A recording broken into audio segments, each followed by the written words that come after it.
pemberontakan itu butuh dana. Kayak itu silakan kita mengumpulkan dana dengan cara apa? Menjual karcis. Ini gila ini kan lu.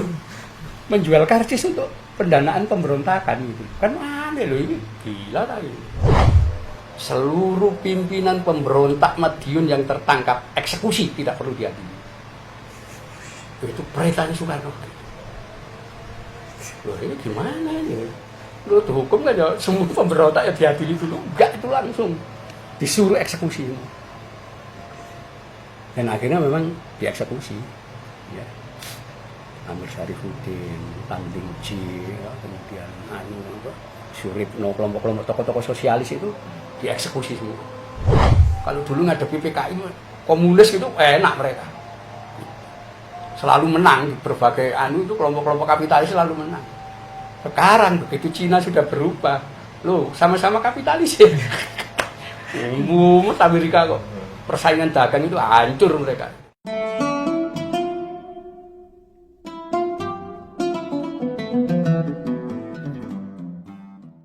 Assalamualaikum warahmatullahi wabarakatuh. Waalaikumsalam warahmatullahi wabarakatuh. Sobat NU online dimanapun berada, kali ini kita sedang berada di kediaman Kiai Haji Agus Sunyoto di Malang.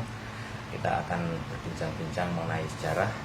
Beliau adalah Ketua Pusat Lembaga Les Bumi PBNU, juga penulis buku bestseller Atlas Wali Songo dan novel terkenal tentang laku Syekh Siti Jenar Sulu Abdul Jalil. Apa kabar Pak Yai? Alhamdulillah. Alhamdulillah. Ya, alhamdulillah.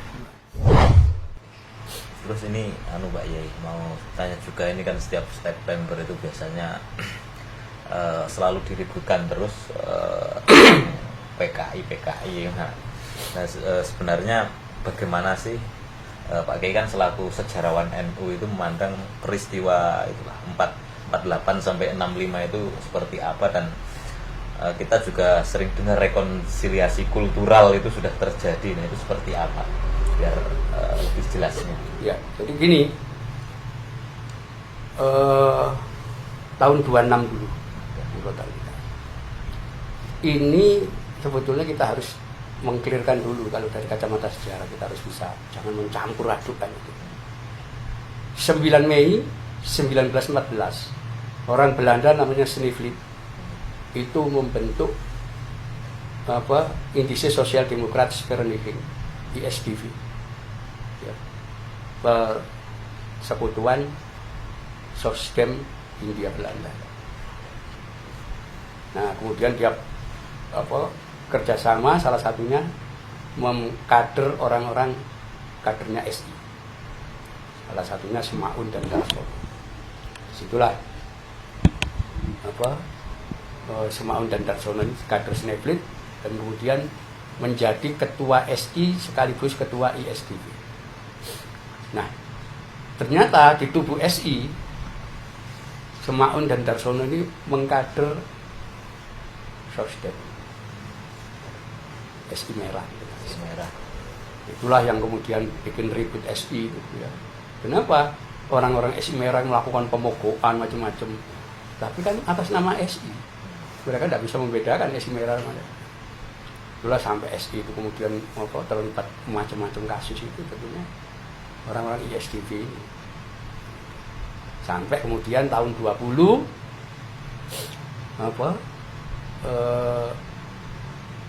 ISDV ini melebur menjadi Perserikatan Komunis Hindia PKH. Nah, SI sudah hancur ya, karena ulah dari dua orang itu, ya, termasuk dalam kasus Afdelin B di Garut dan seterusnya itu. Cokroaminoto sempat ditahan, ya, diadili. Nah, di sini ada dua orang kader SI. Ketika ISDV melebur menjadi PKH, ya, Perserikatan Komunis Hindia, ada dua kader SI namanya Alimin dan Musa. Bekas dia menyatakan ISDV masih ada, belum lebur. Saya yang mimpin. Itulah Batavia dan Banten dipimpin Musso dan Alimin. Nah, di dalam catatan-catatan Belanda, ternyata Alimin dan Musso ini mengajarkan komunisme yang menyimpang. Kenapa mengajarkan komunisme yang menyimpang? Musso dan Alimin ini menyampaikan kepada para pengikut komunis ISDV itu, yang disebut komunisme itu adalah ajaran perang sabil ngelawan Belanda. Itu kan sudah jauh dari itu. Karena itu pahlawan-pahlawan komunis itu, Pangeran Diponegoro, Sentot Prawiro Dirjo, Kiai Mojo dan seterusnya, itu laporan Belanda menyatakan begitu. Ini komunis nyimpang ini. Nah, itulah kemudian berlanjut sampai tahun 1924. 1924 PKH, Perserikatan Komunis India, dilebur menjadi Partai Komunis Indonesia PKH. Nah, saat itulah Musso dan Alimin menyatakan ISDV akan bergabung ke PKH. Enggak sampai setahun, tahun 1925, tiba-tiba Musso dan Alimin merencanakan pemberontakan. Wah, itu orang-orang ISDV sing asli di situ, golongan Semaun, kan ketua PKH itu Semaun dan ketua PKI pertama juga Semaun. Kaget dan marah mereka. Ini mau menghancurkan PKI di Musso ini. Kenapa? Loh, baru dibentuk kok 924, mosok langsung berontak? Itu dari mana nalarnya? Ini bunuh diri ini, aduh sudah. Dan yang aneh, seperti memberitahu kepada pemerintah Belanda, orang-orang PKI waktu itu yang dengan Musso itu, pemberontakan itu butuh dana. Kayak itu silakan kita mengumpulkan dana. Dengan cara apa? Menjual karcis. Ini gila ini kan lu. Menjual karcis untuk pendanaan pemberontakan itu. Kan aneh loh, ini gila kali. Itu akhirnya sampai tahun 1926 ya, 12 November 1926 PKI berontak. Padahal di Madiun. Oh enggak, di Solo, di Jakarta sama Banten. Nah, sebagian Solo itu juga ikut tapi gak maksimal. Nah, ternyata apa? Pemberontakan itu bukan merebut kekuasaan, enggak. Jadi nyerang misalnya polisi yang kejam kepada masyarakat, pantungi, bunuh, gitu. Asisten wedono sing kejam sama masyarakat serangan. Itu penyerangan begitu. Jadi nggak ada kudeta, nggak ada. Dan mayoritas orang Islam yang ikut berontak itu di situ. Justru pada pemberontakan tahun 1926, basisnya PKI yang di Semarang gak ikut berontak. Yang ikut berontak orang-orang Islam yang dipengaruhi Musso. Kenapa? Musso itu Gus Durnya kiai. Karena dia sangat pintar mempengaruhi kiai-kiai besar di Banten. Banyak kiai yang kena itu, daftar namanya. Waduh, ini Mursid Torekot barang juga ikut berontak. Kenapa? Kepengaruh Musso. Nah itu. Jadi tahun 26 itu PKI nggak ada yang ikut. Gitu. Nah inilah sampai kemudian kita lihat operator lapangan dituang kepiu, dijatuhi hukuman gantung. Kita kejar terus. Ketika dilakukan hukuman gantung, mereka kan dicap pemberontak komunis, tapi semua permintaan terakhirnya sama, ditalkin sama penghuni. Hanya lo komunis ditalkin waktu dieksekusi itu. Gitu.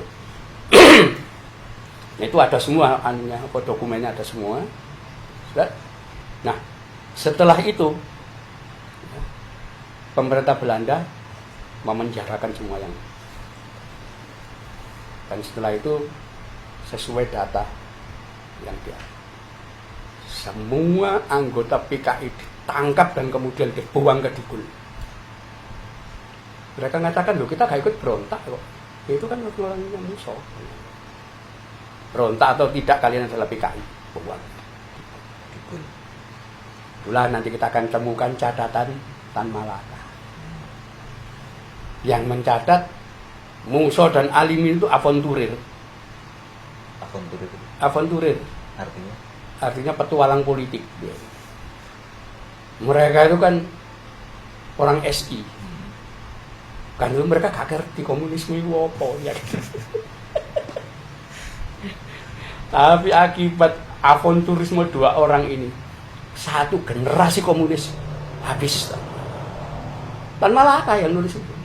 Artinya orang kiri menilai Musa dan Alimin itu bukan komunis aslinya. Justru dengan tindakan mereka apa? Hancur komunis satu generasi. Itu penilaian nanti. Ya. Nanti berkaitan dengan tahun 48 sama ya. Tahun 48 itu bulan Januari Indonesia perundingan Renville ya. Jadi dengan Belanda Indonesia diwakili Mr. Amir Syarifuddin, orang ISDB ya, orang Sosdem. Kenapa? Amir Syarifuddin ini termasuk salah seorang vice menteri di dalam kabinetnya kolonial Hindia Belanda sebelum Jepang. Karena itu dia pro dengan Belanda betul, orang-orang sosialis. Ternyata di dalam perjanjian Renville itu dia menandatangani wilayah Indonesia di Jawa itu tinggal Jogja, Surakarta, Madiun, dan sudah diset nanti Madiun akan memisahkan diri, tinggal Jogja dan Surakarta. Kalau dua kerajaan ini nanti ya, didatangi kerajaan Belanda, kamu ikut kerajaan Belanda atau ikut Soekarno-Hatta yang nggak punya apa-apa, itu pasti akan ikut Belanda. Skenario-nya seperti itu. Nah, itu sebabnya Musa yang ada di Moskow datang dari Moskow. Dia turun di Tulungagung di rawa-rawa campur darat itu pakai pesawat yang mendarat di air itu. Setelah itu dia pulang ke Kediri, ke pesantren. Habis itu dia ke Jogja. Nah, setelah di Jogja dia mengumpulkan semua tokoh-tokoh kiri, jadi Nabi Amir Syarifuddin dan karena Amir Syarifuddin waktu itu jadi menteri. Karena kegagalan dia dalam Renville, dia dicopot. Akhirnya apa? Didatangi Musa, semua ditanya, gimana kalian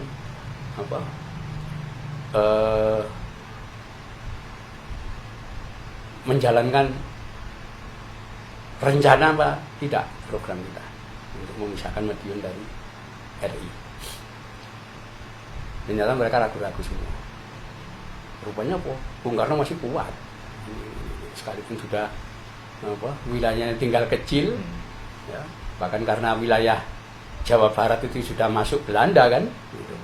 Itu kan Siliwangi diusir harus keluar dari itu karena Siliwangi masih PNI, gitu. Akhirnya pindah semua ke Jogja dan Surakarta wilayah. Nah, disitulah semua tidak berani karena Soekarno masih kuat. Kemudian Bung Karno, aku yang akan mimpin. Aku ki seniori Soekarno biasa. Wah ya, semua rapat kesepakatan untuk melakukan gerakan. Itulah kemudian semua tanda tangan akan melakukan gerakan memisahkan Madiun dari RI. Sudah setelah semua tanda tangan semua, dokumen ini dibawa Musa. Apa? ketemu Bung Karno. Diserahkan ini pada Bung Karno. Loh. Akhirnya apa? Ya terkejut Bung Karno. Kok serius orang-orang? Iya dia. Mereka akan gulingkan ke publik yang kita cita-citakan. Nah itu. Setelah itu Musa pamitan. Aku ke Madiun, perang kita. Oke. Wah itulah perang Soekarno Musa itu di media. Baru saling menghujat saling itu. Tapi itu kan sudah tahu. Wah ini perang apa-apa ini kalau itu ceritanya. Ya Bung Karno sudah tahu kok siapa aja yang begitu. Nah, ternyata rencana itu bocor ke pihak kelompok-kelompok kiri. Musa berkhianat. Dia melakukan tindakan yang sama dengan tahun 26, memperosokkan kita. Itulah didahului 18 September 1945. Mereka bergerak. Apa? Pesindo. Pasukan orang-orang sosialis yang terlatih. Itu yang operasi, yang nyulik bupati, nyulik komandan batalion, ya. Kemudian dandim, ya. Kemudian apa? Jaksa, kiai semua diculik sama orang-orang pesindo. Ya, ada semua. Musa belum tahu kalau mereka melakukan tindakan itu di luar kota. Baru rame setelah itu. Musa kembali. Nah, Siliwangi sudah bergerak. Akhirnya Musa itu menyusul kembali ke Madiun. Dia ketemu dengan pasukan induk pemberontak di bawah Mayor Jenderal Joko Suyono. Ketemu di Ndungus. Ya sudah kita bareng-bareng. Apa? Joko Suyono tahu pengkhianat. Itulah ketika sampai di daerah Sumoroto, itu sudah masuk perbatasan antara Madiun dan Ponorogo, tapi masuk Ponorogo Sumoroto. Musa digiring sama orang-orang pesindo, pasukannya sosialis itu. Digiring kemudian apa? Di sebuah pohon, matanya ditutup kemudian dieksekusi. Foto-fotonya ada semua. Jadi yang mengeksekusi Musa itu sosialis. Itulah setelah itu difoto macam-macam lah Musa itu. Kirim ke Jakarta. Musa mati terbunuh. Bung Karno kan lihat laporan, foto-foto, bener Musa mati. Ngamuk Bung Karno. Begitu mendengar kabar Musa terbunuh dan foto-foto tunjukkan Musa memang mati. Langsung memberikan instruksi kepada militer sebagai Panglima Tinggi Angkatan Perang Republik Indonesia. Seluruh pimpinan pemberontak Madiun yang tertangkap eksekusi, tidak perlu diadili. Itu perintahnya Soekarno. Loh ini gimana ini? Loh hukum kan ya semua pemberontak ya diadili dulu. Enggak, itu langsung disuruh eksekusi. Dan akhirnya memang dieksekusi. Ya. Amir Syarifuddin, Tanding Uji, kemudian Suripno, kelompok-kelompok tokoh-tokoh sosialis itu dieksekusi semua. Nah itu kita bisa lihat, oh ternyata di balik 26 dan 48 ini ada sesuatu yang beda. Ternyata yang dieksekusi itu semua orang sosialis semua, orang sosdem semua. Itu faktanya. Gitu. Itu sebabnya KNIP, ya, Komite Nasional Indonesia Pusat itu kan MPR zaman dulu dah, tidak membubarkan PKI. Kenapa? Loh yang tertangkap di lapangan ini wong sosialis semua, wong PSI.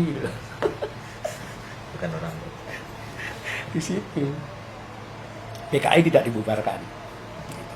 Tapi tetap pimpinan PKI seperti ketika dibentuk Perserikatan Komunis India. Ketuanya orang ISDP, sosdem. ketika jadi PKI tahun 24 itu juga ketuanya Maun orang. Jadi sepanjang sejarah yang namanya PKI itu pimpinan atas harus orang Sosdem. Disitulah akhirnya diserahkan kepada kader-kader Sosdem tahun 50. Aidit, Nyoto, Lukman, Wikana, itu kader PSI semua, orang sosialis. Itu tahun 50 dipimpin itu. Nanti tahun 52 baru bentuk sayap PKI-nya, anggotanya petani namanya BDI. Baru itu. Jadi nanti ada yang dari unsur Pesindu, pemuda sosialis ini, pasukan terlatihnya PSI itu setelah pemberontakan itu mereka dilebur menjadi pemuda rakyat, dimasukkan ke dalam PKI. Nah ini nanti kita bisa lihat nanti tahun 65 itu kelompok-kelompok ini 48 semua jaringan itu. Jadi kita harus cermat kalau kita melihat itu, hati-hati. Ya, tapi pasca itu sampai hari ini kan ada kekhawatiran PKI bangkit lagi itu hanya mereka nggak tahu yang berkuasa itu kan istilahnya komunis siluman, ya Sosdem itu yang dijadikan korban ya PKI bodoh bentukan barisan tani itu yang disembelnya dibunuh ya kelompok-kelompok itu. Kalau sekarang isu PKI muat PKI akan bangkit lagi itu berarti hanya dari mana anunya? Ada ceritanya. Tidak ada ceritanya. Selesai gitu kira. Iya, justru mereka itu kelompok-kelompok berjuis kapitalis itu sekarang malah mumet gitu. Kalau dulu ngadepi PKI komunis gitu enak mereka. Selalu menang di berbagai itu kelompok-kelompok kapitalis selalu menang. Sekarang begitu Cina sudah berubah, sama-sama kapitalis ya. Mumet Amerika kok. Persaingan dagang itu hancur mereka. Rusia juga, bingung semua orang-orang kapitalis itu. Kenapa? Sama-sama kapitalis sekarang gitu.